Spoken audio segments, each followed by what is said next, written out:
60 ans de vie sur Terre, 60 ans de bénédiction de Madame Dame Jeanne.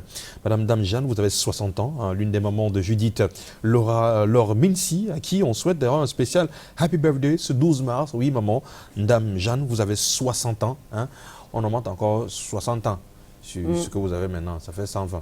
Bon, c'est vous qui décidez. Son nom peut prêter à confusion. Hein. Madame Dame et Jeanne, plus loin. Oui. On peut dire ça, Dame Jeanne. Allez, c'est le moment de nous retourner du côté de Yaoundé, mon soleil, si vous voulez bien. Oui, nous allons retrouver monsieur Ghislain Pierre Essolo pour l'essentiel de l'actualité vue par la presse papier camerounaise paraissant à Yaoundé. Voilà. Bonjour, monsieur Ghislain Pierre Essolo. C'est la revue de presse.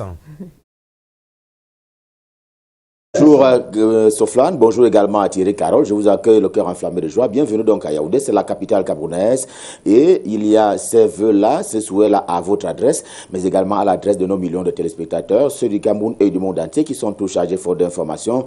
Bienvenue donc à cet exercice, c'est la première partie de la revue de presse sur Canal Matin et donc sur Canal 2 International. Dans 2 semaines, ils vont devoir quitter l'hôpital central de Yaoundé. Ils, ce sont les 2 malades de coronavirus que le Cameroun a enregistrés. Il y a 1 mois bientôt, ils avaient alors été isolés à l'hôpital central de Yaoundé pour un suivi médical. Le quotidien camerounais à Capitaux Public, Cameroun Tribune, leur a rendu visite entre-temps avec beaucoup de précautions. À ce jour, l'espoir de leur rétablissement complet est donc permis.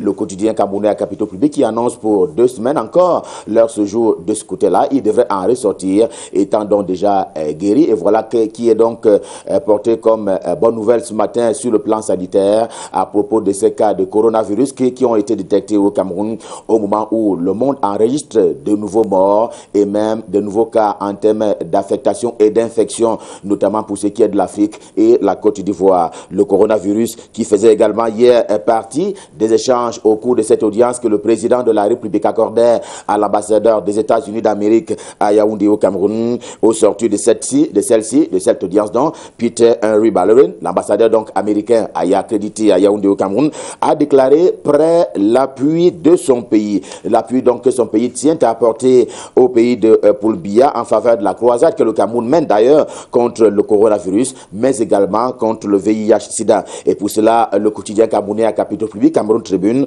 consacre à cette audience 2 pages dans l'édition du jour. Cameroun Business, autre excroissance de la SOPECAM, également en kiosque ce jour, lui emboîte d'ailleurs le pas, à Cameroun Tribune pour évaluer les effets on ne peut plus dévastateurs du coronavirus sur l'économie à l'échelle nationale et même internationale. L'expert qui a été consulté par ce journal, il s'agit donc de Michel Ndjoumé Ebong. Il insiste d'ailleurs sur le cas des importations d'animaux qui sont d'ailleurs aux arrêts au Cameroun après cette décision courageuse qui avait été prise par le ministre en charge de l'industrie animale, et bien à savoir la suspension des importations notamment des produits halieutiques en provenance de la Chine. Et bien une mesure salutaire et courageuse qui avait été prise en son temps. Mais aujourd'hui, la chaîne commerciale s'en trouve quelque peu affectée et même infectée en attendant de savoir qui paiera la note. En tout cas, c'est ce que propose Cameroun Business ce matin qui évalue donc quelles sont les pertes en matière économique et financière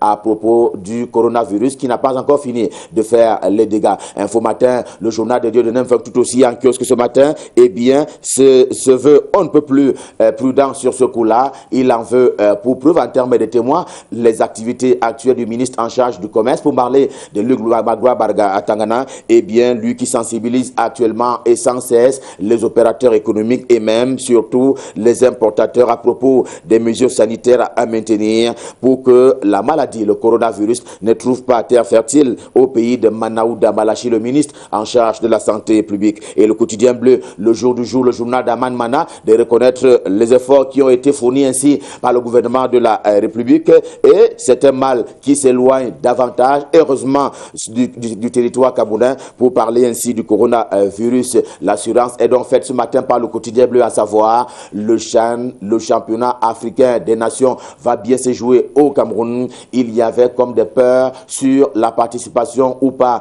d'un certain nombre de pays, craignant ainsi d'autres effets dévastateurs du coronavirus. Eh bien, la confirmation a été faite. Il n'y a plus de débat là-dessus. La compétition va se dérouler sur le sol camerounais au pays des Roger Mila. Et cela au moment où la Côte d'Ivoire, on l'indiquait tout à l'heure, a détecté son premier cas. Le jour du jour confirme donc que cette compétition va se jouer sur le sol camerounais sans beaucoup d'ennuis. S'agissant du climat des affaires, la santé est moins bonne de ce côté-là. Si l'on s'en tient à la une principale du quotidien bleu, édition de ce jeudi, et pour cause, eh bien, les rapports entre l'État du Cameroun et les multinationales, ces rapports-là connaissent quelque peu de quoi. Ces derniers accusent, pour parler ainsi des multinationales, eh bien, ces derniers accusent l'État camerounais de pression fiscale. Mais l'État, quant à lui, explique au quotidien bleu, le jour du jour, que le niveau fiscal est simplement conventionné et il faut simplement s'arrimer au standard international en matière fiscale. Le Cameroun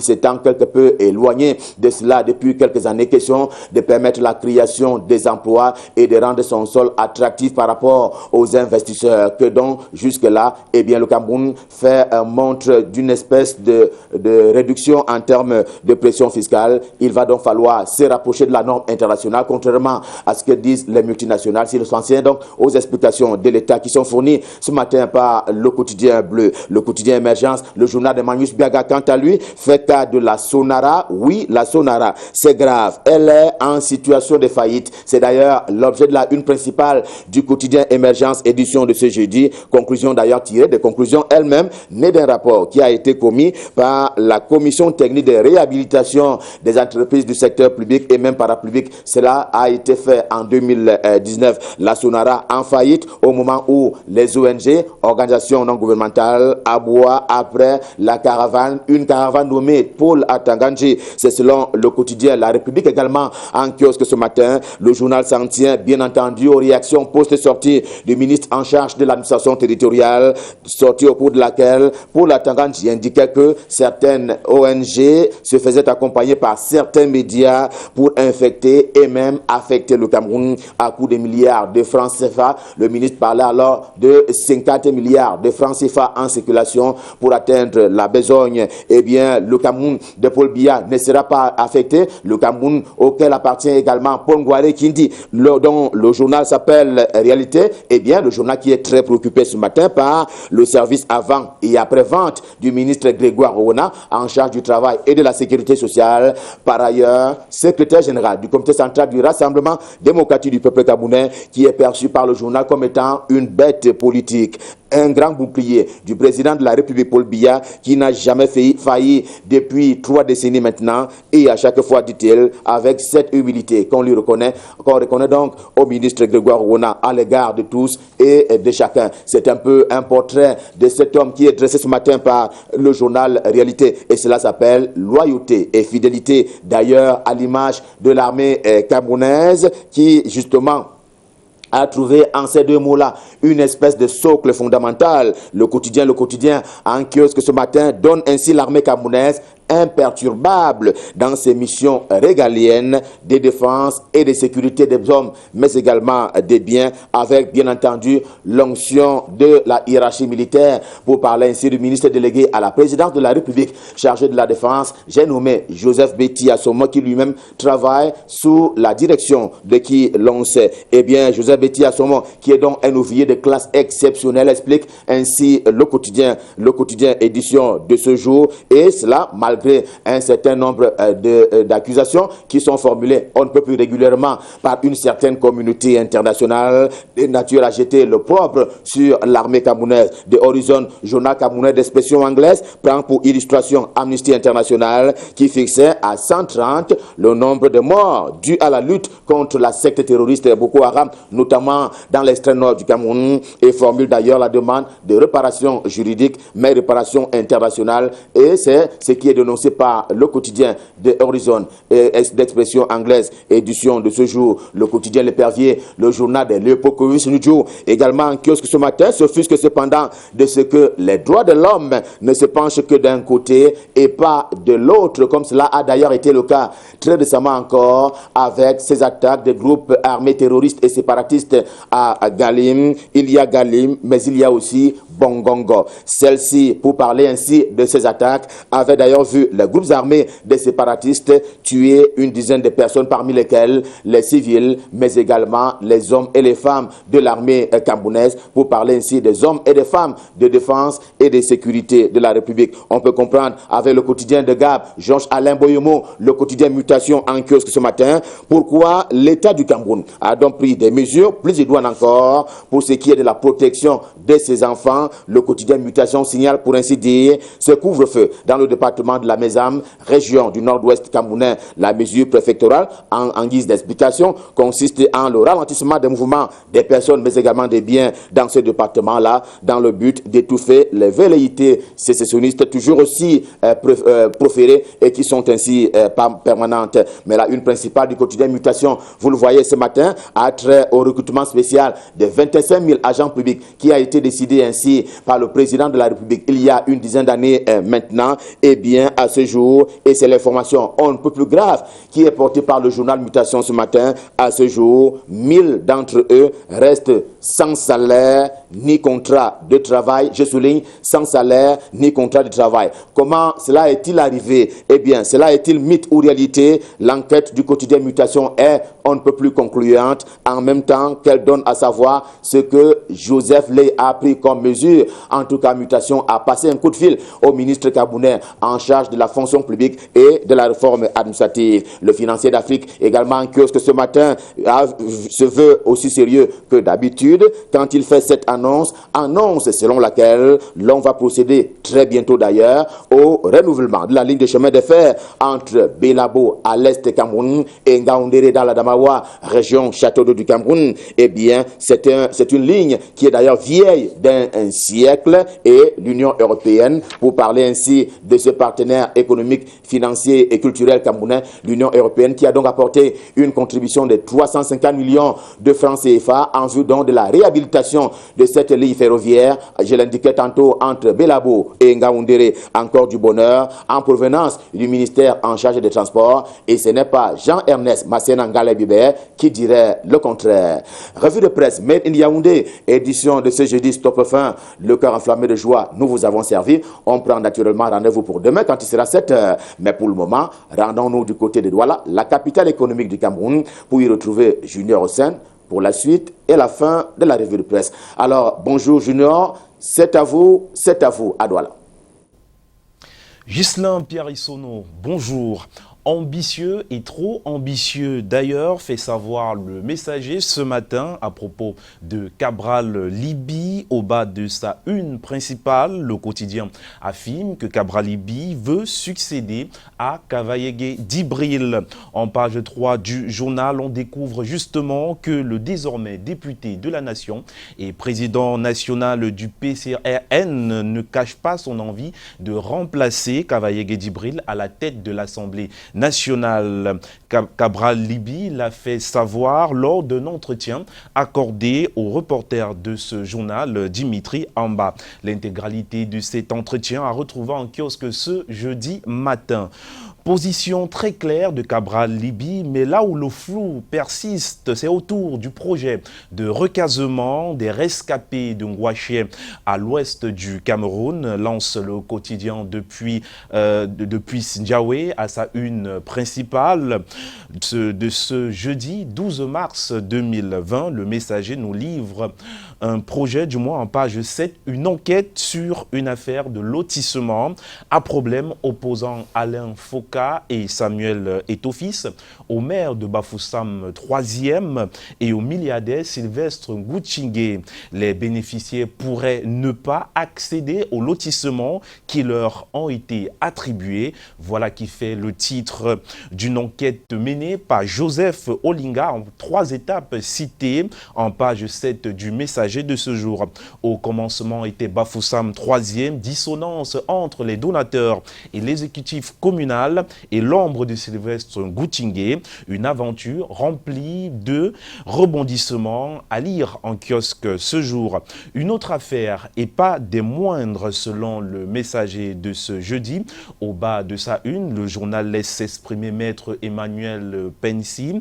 En ces termes, le TCS est au courant des dossiers noirs de la communauté urbaine de Douala. À retrouver dans ce journal, justement, il y a en page 4, le bilan du docteur Fritz Tonnet et l'analyse du tandem Bassa-Diner, Jérémy Solé, fait par l'avocat camerounais, maître Emmanuel Pensi. C'est dans le journal Le Messager. Restons dans le champ de la communauté, mais cette fois avec la nouvelle expression pour parler des municipalités à Douala.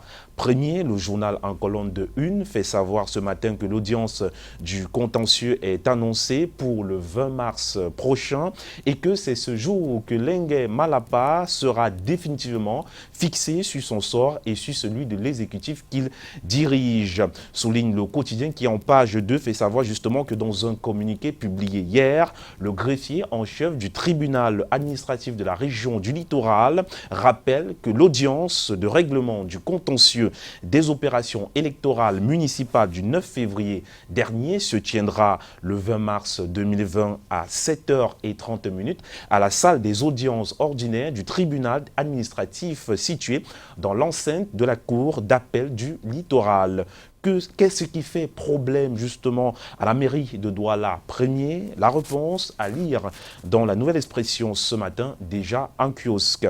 Mais un problème que nous le savons tous, c'est la dernière sortie du ministre de l'administration territoriale, Paul Atangadi, chargeant les ONG et la presse pour la nouvelle expression de Séverin Tchunke. Cette sortie publique du ministre Paul Atangadi ressemble étrangement aux autres discours publics qui se sont avérés être une succession de loupés. C'est d'ailleurs à la une du quotidien de ce matin où il est clairement mentionné que le ministre est à l'épreuve des faits. En page 3 de ce journal, le journaliste David Nouyou revient sur plusieurs déclarations du ministre de l'administration territoriale et tente de démontrer les nombreuses contradictions de ce dernier. Article à retrouver en kiosque ce matin. Et on parle de cet événement triste, toujours avec la nouvelle expression. Il s'agit de la mort de Samuel Kodo, reconnu comme un grand capitaine de l'industrie.